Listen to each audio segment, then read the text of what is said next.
Today, I have the opportunity to have a discussion with Tony Sherock, one of our Tiny Habits coaches, who is amazing. He is a health behavior specialist. He also is a personal trainer, has a lot of background and a lot of certifications in different areas of health and wellness. He also is a Thrive Global coach that helps corporate companies and corporations reduce burnout by implementing habits, specializing in the Tiny Habits method. Tony, thank you so much for joining me today, and thank you for being willing to share some experiences and stories that you have with clients in using the Tiny Habits method. First of all, give us a little more background on who you are and who you help. Well, Linda, let's go back here because I was a train wreck for about 40 years. I really was. It was not good from an eating standpoint. Sugar addiction, overconsumption on everything. It was just, when you have those opportunities and you're at a buffet or your mom, Italian mom's cooking things up. You just have a lot of food around, and that's fine and dandy when you're in your teens and even in your 20s, but it catches up once you have kids and you're in your 30s and 40s, and then it just, it was just one of those situations that hit me. It's my wife started personal training with a personal trainer, and then became a personal trainer, and then I followed along with her because I'm thinking, well, I did some teaching in a broadcast school and a media arts school, so I figured, well, let me do that. But then it led into more of health coaching because I realized, okay, bicep curls and tricep kickbacks are fine, they're great, I love them. However, what are clients doing the other 23 hours of the day?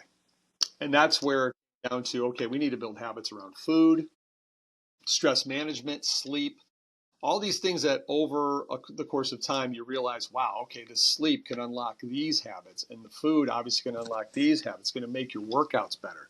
And then it really boils down to the mindset. So for me, it was going through my own journey, figuring these things out, basically drinking Gatorade every single day, all day, to propel to then water. And it's like, wow, okay, I'm getting rid of some of these medications that I was on because I'm moving more. I'm doing all these other things.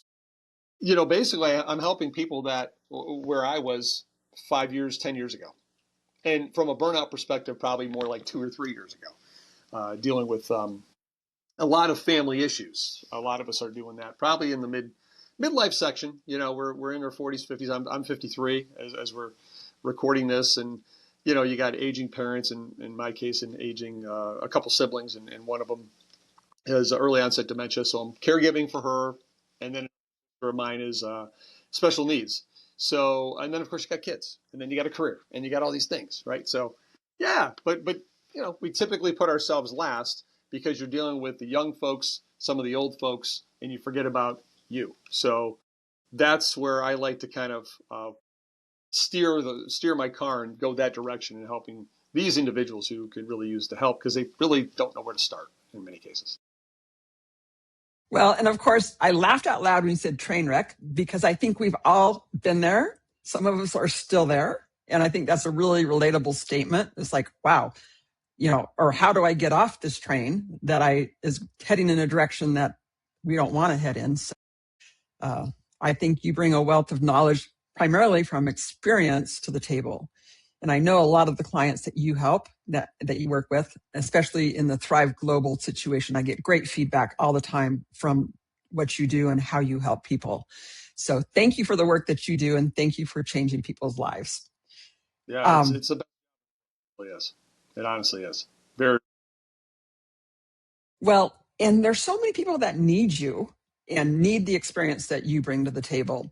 A couple of questions to kick off our conversation with that I have for you is, number one, how did you find Tiny Habits? That's the first question. And then that can dovetail into, why did you get certified? Well, where I found out about it, again, I'm gonna give props to my wife. She was the one. It was actually during 2020 when no one was doing anything except staying home. And so these certifications were coming out. It was ACE, actually. So I got certified in health coaching.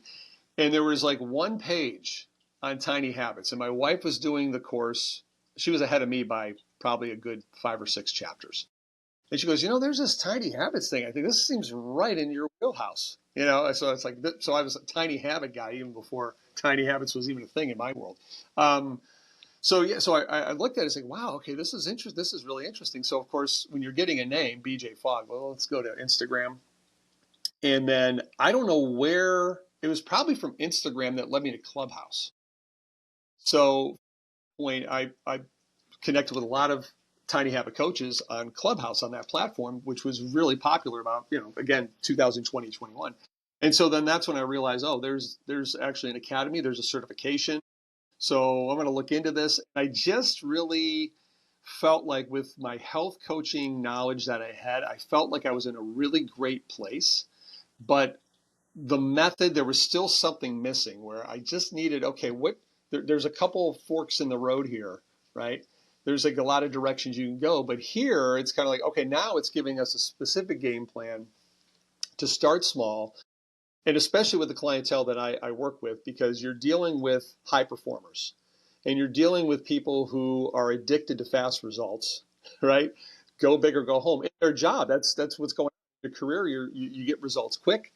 You close a deal, you finish a project, you hit a metric, and then they struggle with health because health is a completely different way of looking at things, right? It's a little slow, it's repetitive, it's boring, right? But the boring stuff works, as we know. So this was a great opportunity because I see a lot of individuals that say, what's this tiny habits thing? It's a great conversation starter too. What do you mean by this? Because I think I know what you mean, but I don't know exactly know what you mean, because I think I could use something like that. So that's where it all came down to, where it's like I just wanted to give people a more of a roadmap to not fix everything with your life right now, but let's just say, you can have the career. I always say this, you can have the career and you can have the health. And there's so many times I see people that sacrifice their health to get ahead in their company, to move up. Their LinkedIn profiles look shiny and perfect and they're all excited, but it's like you can be healthy as well too. Because again, I always look at it this way. I see too many, and I was one of them. I see too many people. It's like, well, this thing came up in life, we're going to make a move or it's a career shift or whatever. So they don't say this, but this is kind of what they're saying. Well, I guess I can't do the health thing anymore. I got to put that on hold.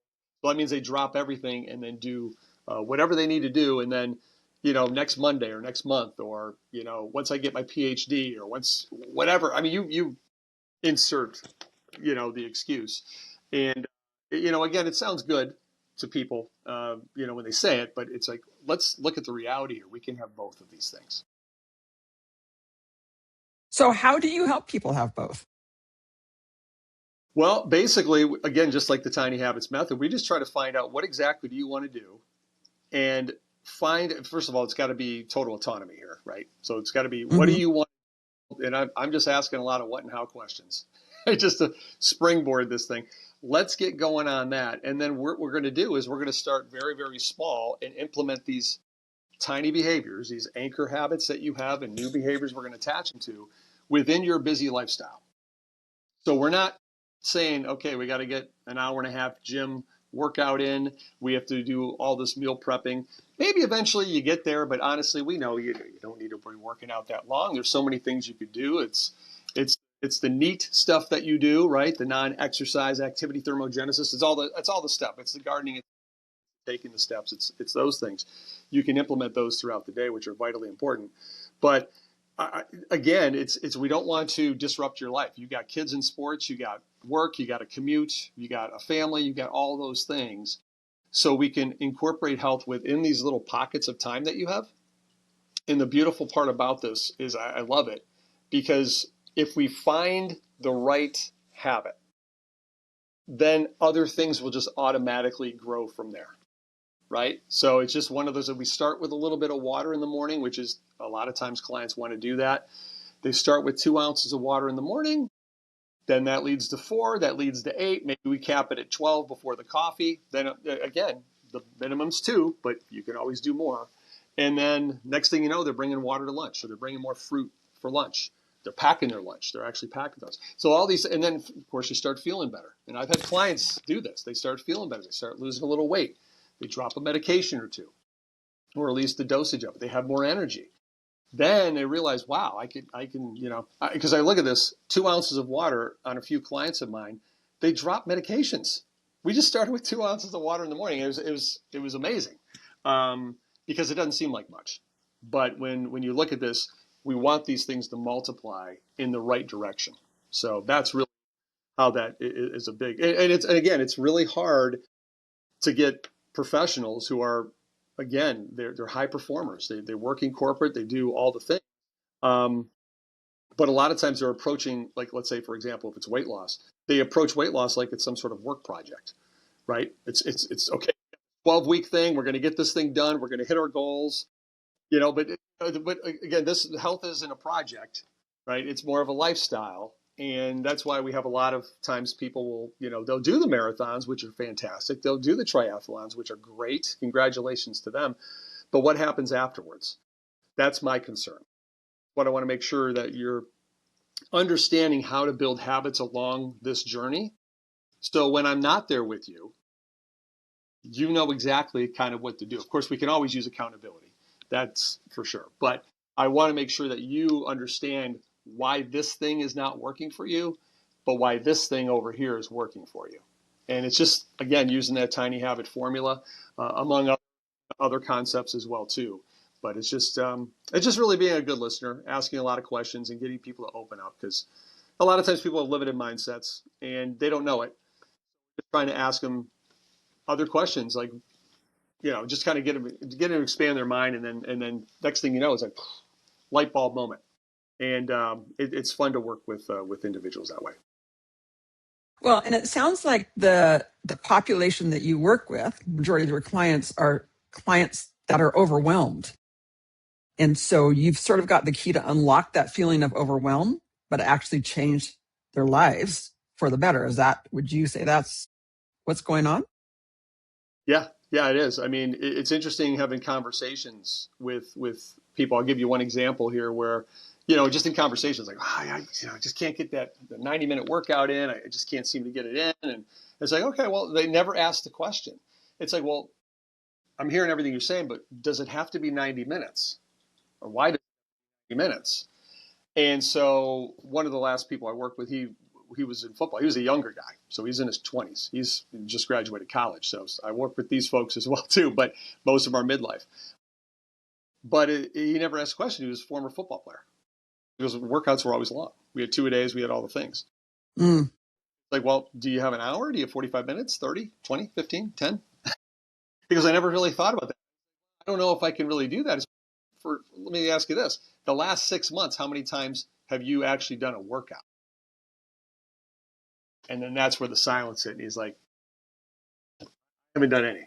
So it's like, well, here's what we can do. And then we start to, get the train rolling a little bit here. And that's really what it boils down to. It's just like a lot of times, you don't ask the questions. It's kind of like that whole brain with the reticular activating system. Mm-hmm. The concept. You never seen a red Ford pickup truck until you're ready to buy one. Then you see them all over the road, right? And then it's like, the floodgates have opened here. And it's like, I can see abilities. I can see where I can maybe get a little movement in here and there. And, even tracking. It's like you've been getting, 3,500 steps in a day, which is not really great, So yeah, we want to make sure that we're opening the eyeballs to people, and just like there's different ways to do things. And don't feel like you have to do like everything at once. We could just slowly work there, and then the next thing you know, you have a lifestyle, and that's just what you do. It's an identity shift, really. Well, let's talk about that. Let's talk about the identity shift. I love that you just highlighted that as people start seeing themselves differently. How do you create that? And not just behavior change, because, yeah, we can all double down on motivation and try to change our behaviors. And as you know, as we train tiny habits coaches, it's not really about motivation, because that doesn't lead to lasting change. But let's dial into the identity shift part of the tiny habits method. Share a real example about that, or a couple of them. Yeah, well, I mean, again, what I do with clients, depending on how we're working together, I will go through kind of like a 5-day tiny habits course with them. It's like, okay, listen, we're going to do some focus mapping. We're going to do swarm of bees. I just want to kind of, we have your health history here. You already filled that out. I want to go through all this and see exactly where you're going with it. And it's interesting where one of my last clients, 2 of them, they did the Maui habit. So if you read the book, you did, Linda, you read the book, just before you get out of bed, feet hit the floor. It's like, today's going to be a great day, or it's going to be as good as it possibly can be if you know you're going through a little bit of a life storm. And the simple fact of making the bed, something this person always wanted to do, and just drinking water before, and it doesn't, I mean, it's hard to explain because it doesn't seem like much at all. But then you just realize all of a sudden, 4, 5, 6 weeks, 8 weeks into a coaching program, and my job is to say, okay, halfway through, I like to give a highlight reel. I said, so let's go through this highlight reel. Let's see what we got. And we had 50 wins, because every coaching session we say, what are some wins for the week? If there are any struggles too. And we get through this, and we're talking about identity shift, mindset shift, and especially it starts with non-negotiables. So for some people, it could be, well, I want to get 6,000 steps in or 8,000 steps. The steps are great, but when you come from a situation where you're always at work and you're sitting down all day, and then you go home and sit on the couch, you're barely not feeling good. Typically, folks in midlife, they want to just have more energy. So when we do that, it's just like, okay, let's get a non-negotiable in. So you're the person, if we start small enough, you're the person who's going to get this thing done because you said you wanted to get it done.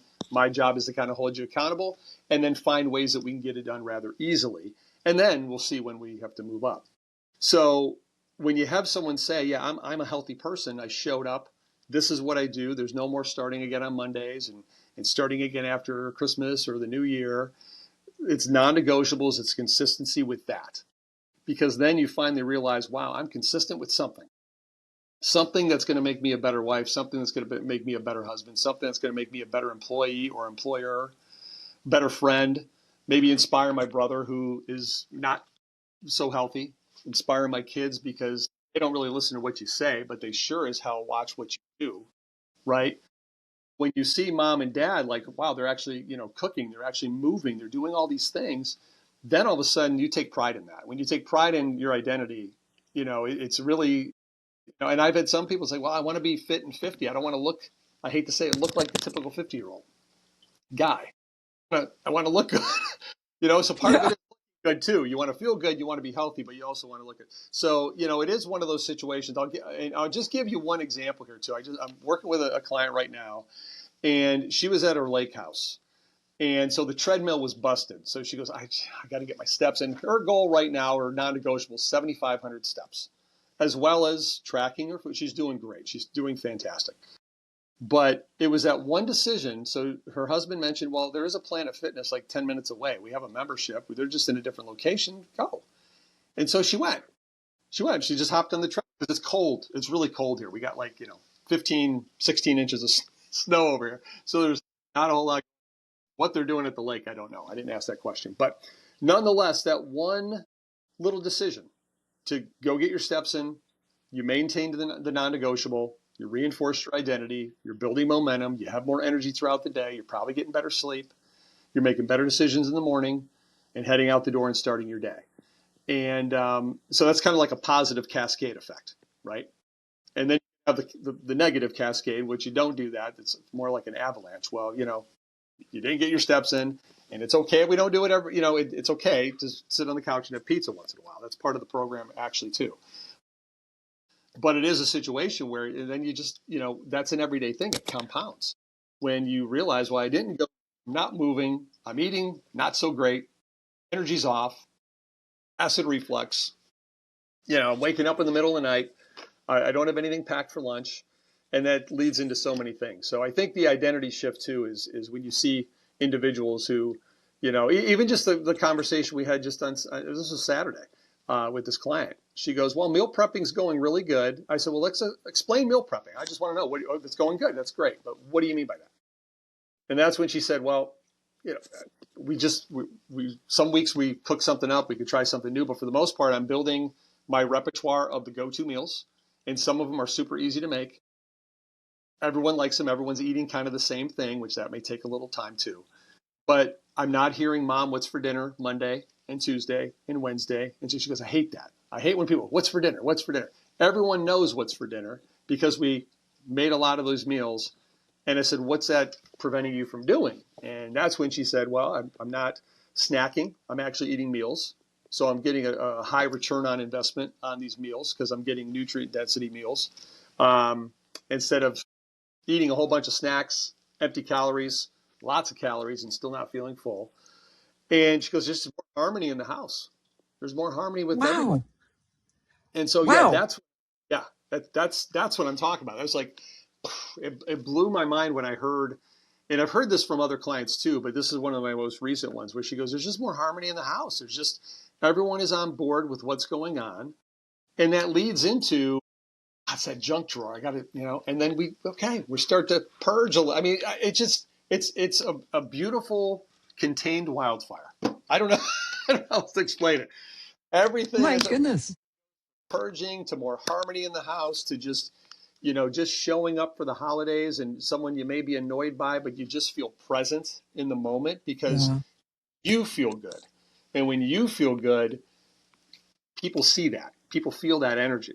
Right. And so that's what I'm talking about. I mean, it's really hard to pinpoint because every single person is different.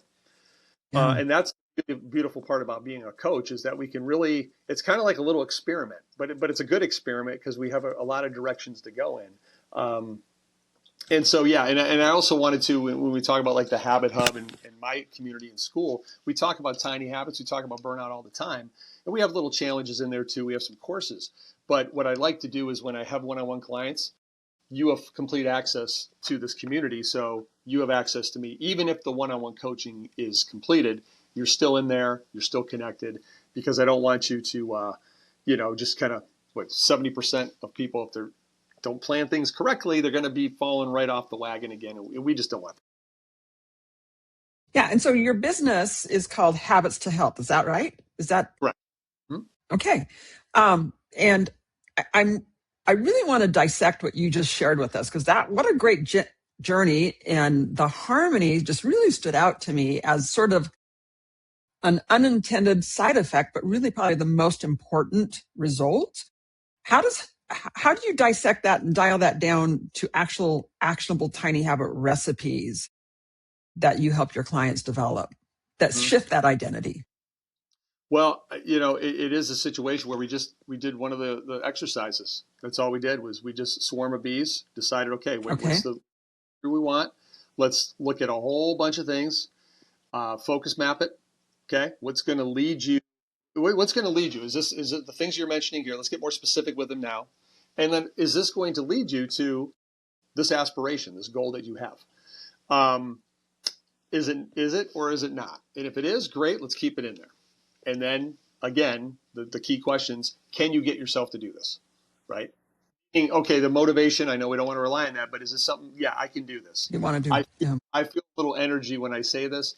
And do you have the ability to do this as well? We're not biting off too much than we do. We're doing just at the right amount, and we're actually very minimal. Because then it's a win every single day. It's a win every single day if you do the bare minimum because you're following through on something. And most days you're going to do more and you feel even better about it. And so, that's really, and then once you start feeling good about that, that's when it comes into, okay, I could do this and I can do this and I can do this other thing. And my husband started to notice, and my sister, my coworker, and these are the things that you just have a more pep in your step, right? And I'm not saying every day is going to be, really is not going to be perfect every day. It's not. Most days aren't. But in a very chaotic world that we're living in right now, which could possibly be getting more chaotic, we want to make sure that you can control what you can control. And I think it's really a fine balance to say, okay, what's out of my control and what's in my control. And let's just focus on what you can control. It's kind of like the thermostat in the house. It's your house. Put it on 74 or 70 or whatever you want. You go outside, we can't control that. But how you react to things, that's what we're learning. Right? So we can learn how to react to things that, is again, and I wouldn't say react. I'd say just kind of, there's a better word for that. You don't want to react to things. You just want to, reflect on it before you even, answer people, talk to people. Yeah. Maybe control how you respond to that stimuli. Yeah. Respond versus react. Thank you. Yeah. That's the word. Yeah. Well, and it sounds to me also, not only are you helping people shift their identity, see themselves differently, but you're also helping them increase their confidence in their abilities Yeah. um, to design the life they want. Would you say that's accurate? Yes. Yes, absolutely. Because again, it is a situation where it's an identity shift. When I'm looking, massaging my mission statement, but the more and more clients I'm working with, they're really special people for me because I mean, I just get so much energy, so much. I can't tell you, best job in the world. There's so much energy when you're coming, even in these like 90-day programs or however long you're.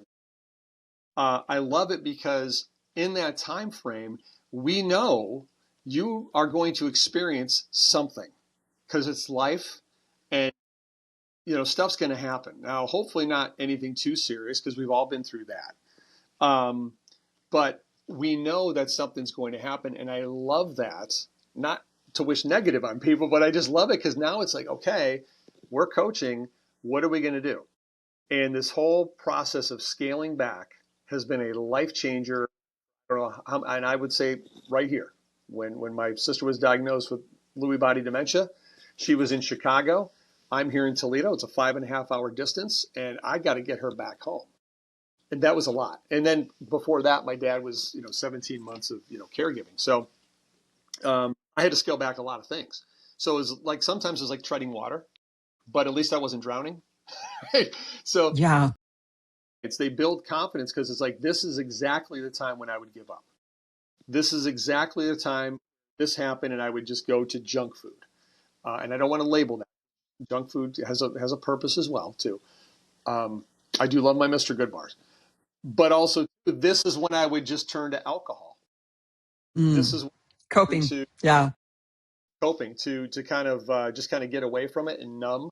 Now that gets into addictions. That's another thing. But we're talking about just your casual drinking, at night where I would turn to alcohol. I would turn to sweets, and who knows what else, right? So that's when you realize I'm not doing that anymore. In fact, it's not even a thought. So a lot of clients, but they do want to lose some weight. But what I love hearing is when we're going through the wins, there's so many times they'll say, "Oh, and by the way, yeah, I've lost 8 pounds." She goes, I guess that's a win right there because I didn't even have that listed as a win.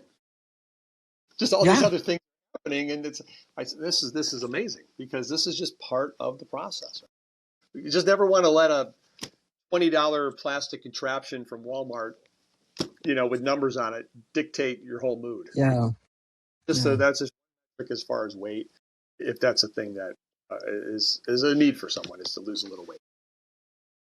Well, Tony, you may or may not know this, but my husband had early onset Alzheimer's and he also had Lewy body dementia. I know what a difficult path that is and how that can be for especially caregivers and loved ones, how that can be paralyzing because it's so overwhelming. So I just want to compliment you on navigating that in a healthier manner than getting depressed or overwhelmed and feeling like there's nothing you can do. Because there really is a lot you can do to help yourself as well as help your loved ones. Yeah, and I've had some good So, support. So yeah, so I'll probably have yeah, to talk because I don't know what's upcoming. Um, but it's a tough path. yeah, that's what I hear, and and again, there's times where like, why is this? But I don't have a whole lot of that. Mm-hmm. It's the same concept when my son was diagnosed with autism at 2, 3 years old, almost 4 years old, because he wasn't talking. Why isn't he talking? Why? And it literally, I mean, obviously that's a different situation. Every child is different. But looking back, the play project that we were going through to get him to talk, to get him to play, to get him to pretend play and doing all these things, that was an 8-year process. Well, now he's graduated college. He's driving. He's working. Wow. I'm talking Wow. too much. No, I'm just kidding. He's not. But this is a good situation to be. He's talking back now? Yeah, he's 23. But what I'm saying is those were very Yeah. small, tiny habits because it was a motivation to get him to talk, and Yeah. we did everything so incrementally slow because we had to just we make a step, 2 steps forward, and then we say, okay, we have to go back. We got to cover this a little bit. It doesn't have to be perfect.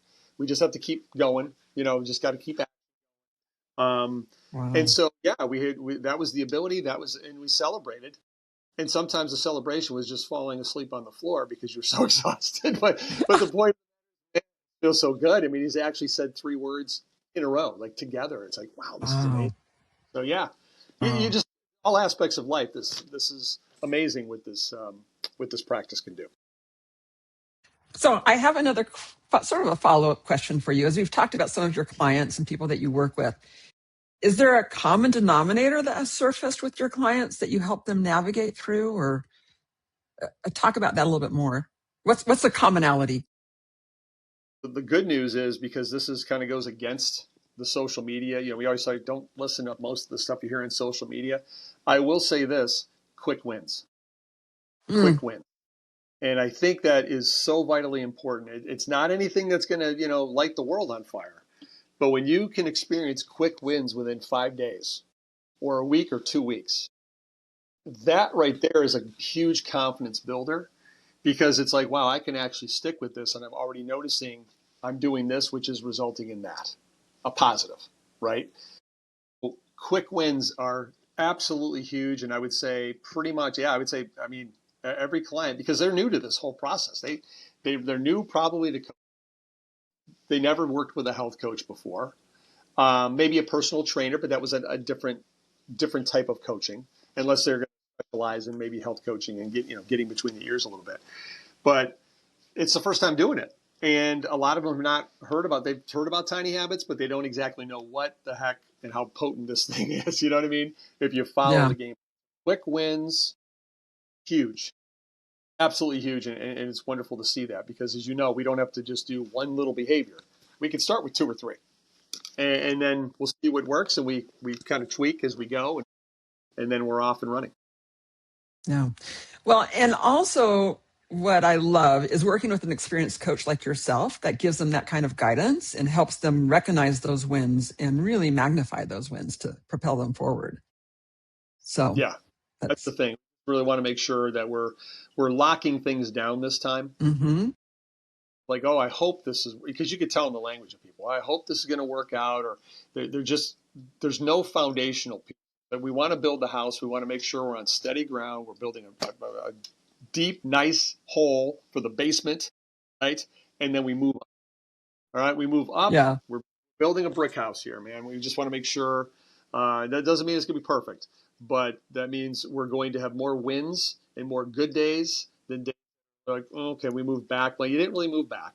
No, all we did was probably just scaled back, but we're not moving back. We're not going that direction, because your identity, this, health is, when we talk about health, you're becoming healthy. This is who you are. Health is not something you just do. It's who you are, not just what you do. Mm. I love that change of perspective. Yeah. Who you are.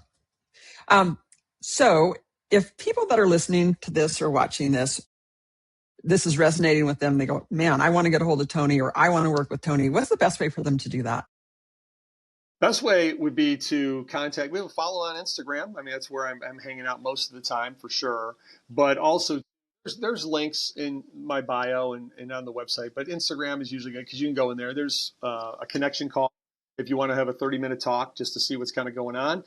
And right now, as we're recording this, the Habit Hub is a membership. It's $7 a month. Mm. You get coaching in Oh, there, wow. and you get a group community, and we talk tiny habits. We do all the things in there as well too. So that is really a great starting point. And if you want more, you want more. So I always want to make health affordable for people, worth your while, but also to give you support in there, and also too, we can connect and talk in there as well. So that's really, I think the starting point would probably be the best bet right there. Right. So, what, as we were wrapping up here, what would be one takeaway that you would hope people would take away from our conversation today? I would say try not to make health so difficult, right? Health can be very complicated. There's a lot of noise out there. But the thing is, we want to make sure it's got to be specific to you.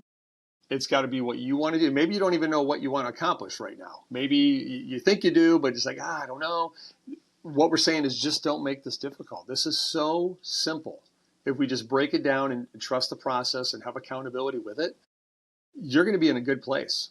And I'm going to guarantee that it's not just going to be you. You may start out with, oh, I want to lose 10 pounds or 50 pounds, but you're going to feel so much better in all areas of your life. We look at that holistic wheel, man, from its financial health, spiritual health, physical health, all the things, social health, right? All of it, and professional. You're just going to feel so much better on all parts. But we just have to commit to the process, commit to the accountability, commit to the coaching, because I know that makes a huge difference instead of doing this on your own. You know, we're built for connection. Humans are built for connection. So, and that's the same when it comes to your health. So we want to make sure it's working this time. We have a game plan moving forward. Don't make it so complicated. Well, and I want to echo your comment there. We're built for connection. Tony, you're a wonderful part of our Tiny Habits coach community, and you bring a lot to our community. So I want to thank you for that. We definitely benefit. When I say we, me and the other coaches definitely benefit from you being a part of our Tiny Habits coach community and the connection we have with you. So thank you for that. Appreciate it and all you're doing at the Tiny Habit Academy, because this, you and your brother, right? Yeah. That's not just a book, right? You built a community and you built obviously a coaching network, and it's amazing because obviously we're reaching a lot of people and still have a lot of work to do. Well, and it's great to reach those people when we have people like you in our community. In fact, one party note, and this I think was exemplified by our conversation today. Earlier this morning, I had a 30-minute Q&A for people in the 5-day program to log in, and one of the individuals towards the end of that Q&A, she said, "You have so much energy. Does everybody in Tiny Habits have that kind of energy?" And it's like, yes. Well, and I said, well, that's a good question. I've never been asked that before. But as I'm listening to you and interacting with you, my answer to her would be yes. Why? Because we have a purpose and we have a method that we know works and changes people's lives. So Thank you for the energy you bring and the work that you're doing. Yeah, I mean, I always look at it this way. I mean, I'm inspiring people to take action, to become the healthiest version of themselves. And when they're the healthiest version of themselves, they're the most successful version of themselves. And that's really what it boils down to. It's like taking action, no more research, no more, perfect plan. Let's just imperfectly move forward and you'll be fine. We figure it out as we go. Love that. Well, thank you, Tony, so much. Thanks for sharing your wisdom. And I'm so excited to share this with the world. So thank you. Thank you.